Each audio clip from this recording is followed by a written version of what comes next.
Camera's happy? Thank you.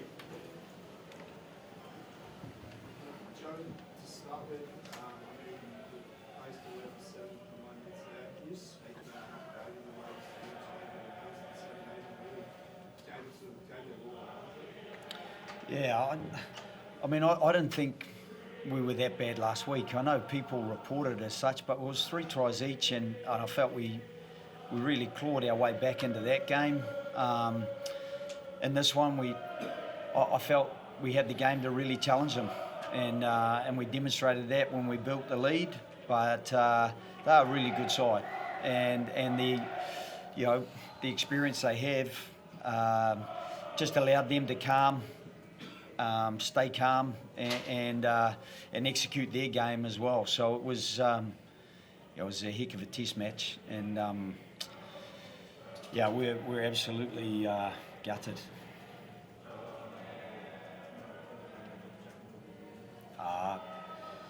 I think everyone can make their own decision on that. You just have to read Law 9.20, and I guess you just have to listen to the description from the referee, and then watch the vision. When 2 players are described as arriving at the same time, just watch the footage. How can an official or a bunch of officials get that wrong? Because they're human. Players make errors. Match officials make errors. Our perspective is, we felt it was a decision that that doesn't really live up to the big player safety push that they're talking about. It's you cannot hit someone above the level of the shoulders, and there's no bind with the left arm, the hands on the ground. So that's what we've seen, and we've watched a number of replays from different angles, and so it is what it is. We just have to accept it. Do you think the stage of the game influenced being the last minute for deciding the best? Yep. Yeah, I do. How are you regarded, obviously, to the ref and just Yeah, obviously I saw shoulder to the neck. Carlo was pretty sore after it, and he was straight down, so I went to him about that, and got told that since he wrapped his arms, it was all good to be hitting the neck.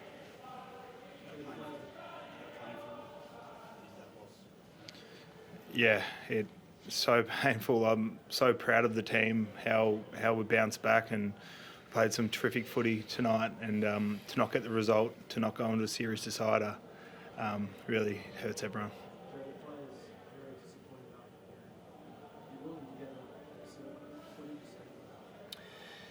Yeah, I just said that I was proud of them. I was incredibly proud of them. This is a team that had a number of guys who are just growing into the game, really. And so to stand up and deliver what they did against a collection of some of the world's best players, I was immensely proud of the effort they'd made, because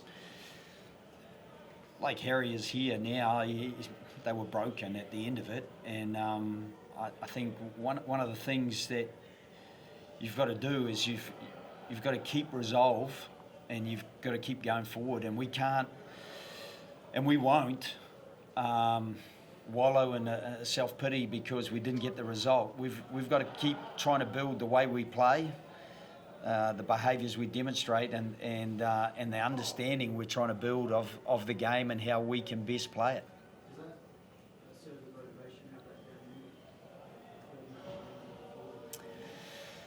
It serves to probably lower spirits in the short term. I don't know that it will serve as motivation. It just, you can't get more motivated than what the players demonstrated tonight, I don't think.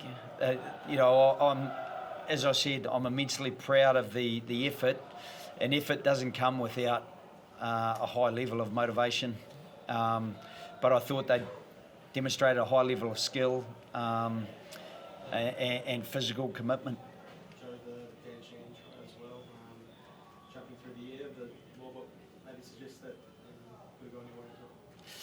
Yeah, I think probably one of the things is World Rugby are trying to make sure that we're tackling lower.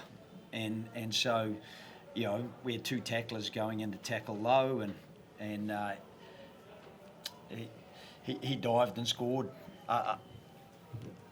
I can see, according to law, how that can be just diving and scoring. It's illegal to jump the tackle, but he dived over.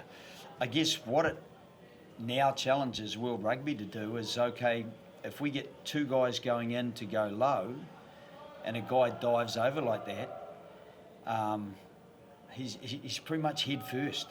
So what do we do to stop him scoring, apart from stopping his head?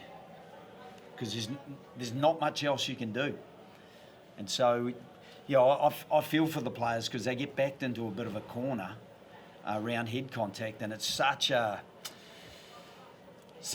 taboo subject, and we're trying to make the game safer. And I suppose that's why, in contrast, you've got Dan diving over to score, and you've got, you know, in all the laws, it's head or neck contact. So you got a contrast there that I guess we'll look back at and ask some questions on.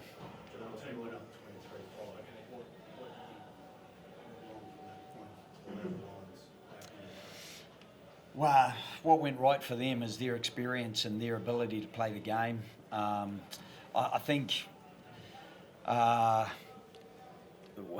we lost a couple of guys at scrum time, and that made it tough. And again, boy, you know, that was tough.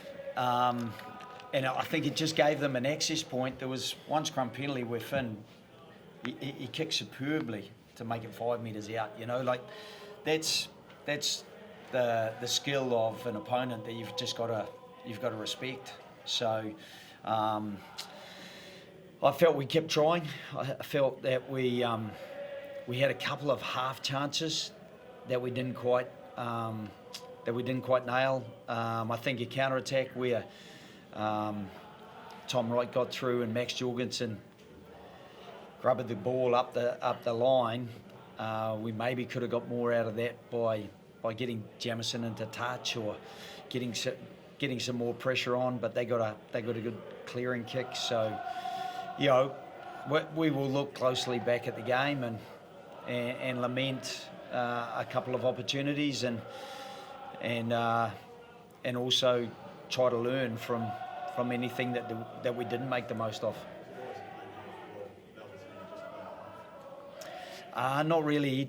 He just was tightening up, and so, you know, the plan for him and Will was about 50 minutes each, and I think you saw Rob make an impression tonight.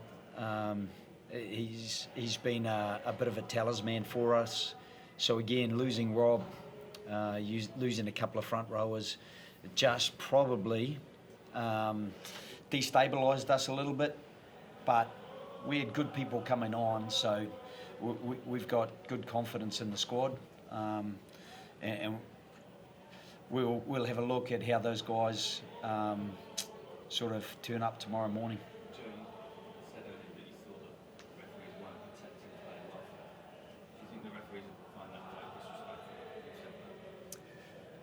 I think when they look back at the decision they made, they may or may not. You don't think the referees are looking out for Well, I spoke about one incident, and I said in a world of player welfare, I think that decision, you only have to look at law 9.20.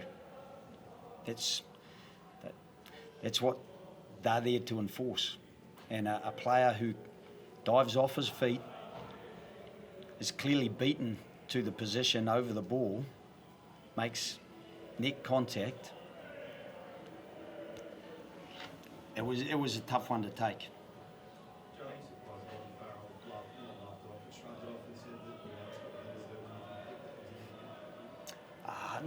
Not really. I mean, you're always going to have one team that are euphoric and they've worked really hard for this, and I don't want to detract from their performance. The way they built their way back, I'm just describing Finn's kick, the pressure they put on. I thought it was a real test match.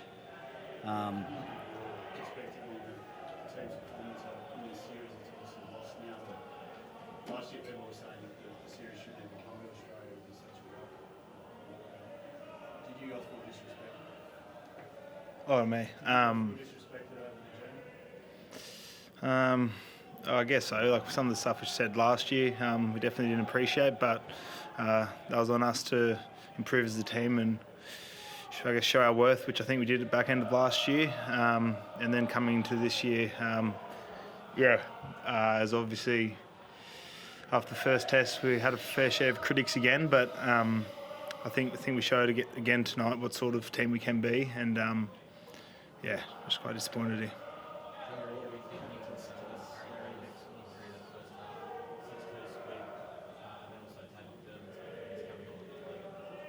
I thought he was super.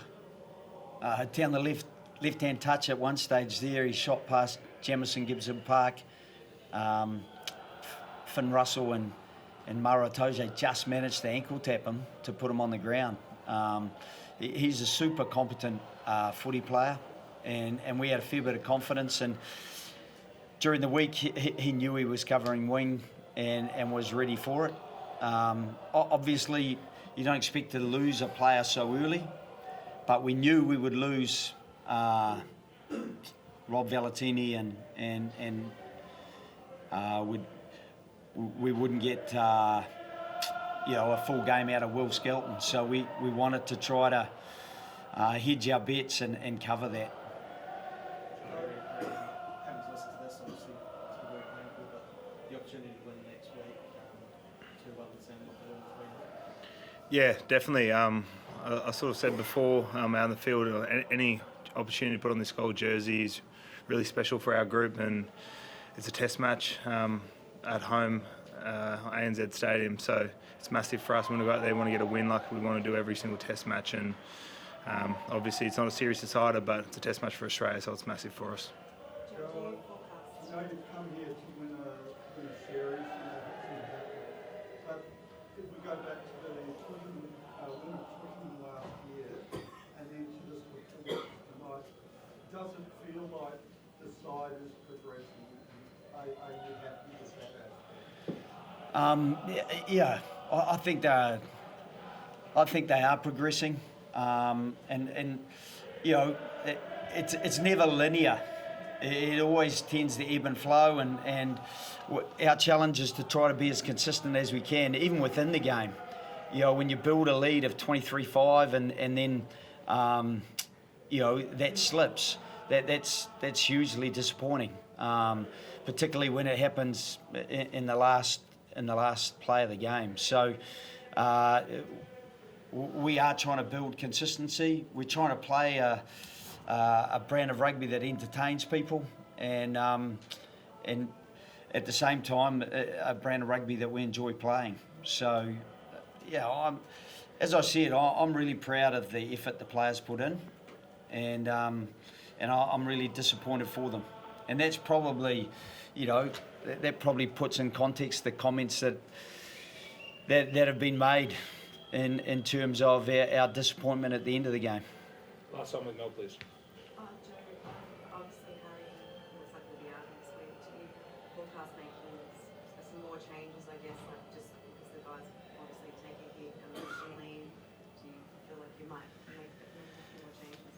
Yeah, it's a tough question just at the moment. I don't think Harry Potter will be fit. Obviously, that's a hamstring injury that looked severe enough to put him out for a period of time. So that may be an opportunity for somebody else, and there's inevitably a few walking wounded after a test match of that intensity. So we've got a fair few bumps and bruises, including obviously